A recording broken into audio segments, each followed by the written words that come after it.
नमस्कार। Super India news TV में आपका स्वागत है। मैं हूं राजेश आर्य। आइए देखते हैं आज का विशेष समाचार। चुनाव के दौरान निरंकुश बोल।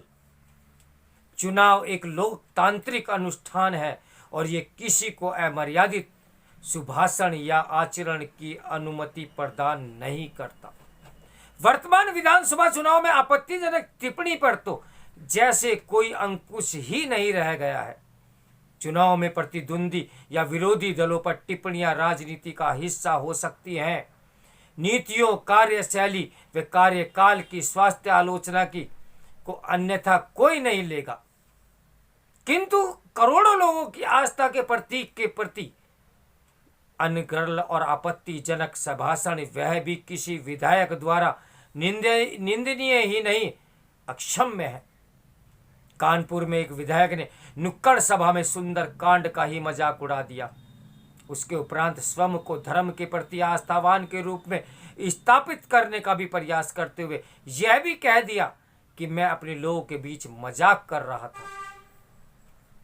प्रश्न यह उठता है कि धर्म या आस्था क्या परिहास उपहास का विषय वस्तु है?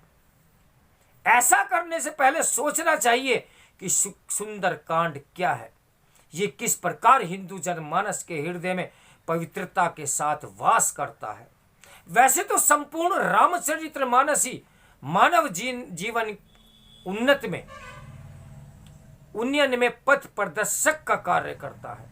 इसमें भी सुंदरकांड श्रेष्ठ स्थान रखता है। ये भगवान के साथ साथ भक्त और उसकी भक्ति की प्रबलता प्रभुता की भी महिमा मंडित करता है।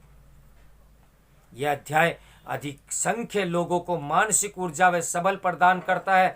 लोग संकट निवारक के रूप में सुंदर कांड के पाठन श्रवण का अनुष्ठान करते हैं। ये बात पूरी दृढ़ता से कही जा सकती है कि सुंदर कांड का मजाक उड़ाने के कुत्सित प्रयास के पीछे उद्देश्य कुछ ऐसे लोगों को प्रसन्न करना रहा होगा जिन्हें अपनी धार्मिक पुस्तकों के विरुद्ध एक शब्द भी स्वीकार्य नहीं होता। नहीं, विधायक ऐसा करने की हिम्मत जुटा पाते। वास्तव में दोष उस सोच का है जो सहिष्णु व्यक्ति, समुदाय या धार्मिक भावना को ठेस पहुंचाने का आसान समझते हैं। धर्मो रक्षिति रक्षिता, यानी यदि हम धर्म की रक्षा करते हैं तो वह हमारी रक्षा करता है। ये सूत्र वाक्य सभी धर्मों की रक्षा या आदर की प्रेरणा देता है।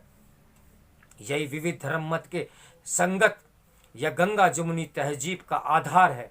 सबको यह समझना चाहिए कि चुनाव एक लोकतांत्रिक अनुष्ठान है और ये किसी को अमर्यादित संभाषण या आचरण की अनुमति प्रदान नहीं करता। महाभारत काल में जब भगवान कृष्ण से पूछा गया कि प्रभु, आप के दोनों भाई आपकी बुआ के पुत्र लगते हैं, तो केवल आप पांडवों की और क्यों? तो भगवान श्री कृष्ण ने कहा,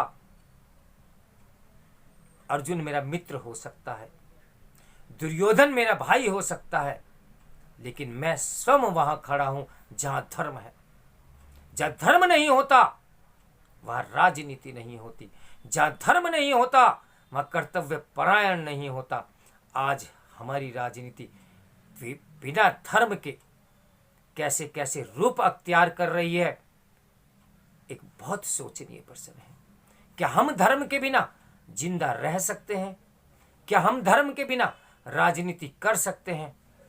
कैसे लोगों के बीच में हम राजनीति कर रहे हैं, ये एक सोचनीय प्रश्न है। तो मेरे साथ बने रहिए सुपर इंडिया न्यूज टीवी की ब्रेकिंग न्यूज के लिए। नमस्कार, मैं हूं राजेश आर्य।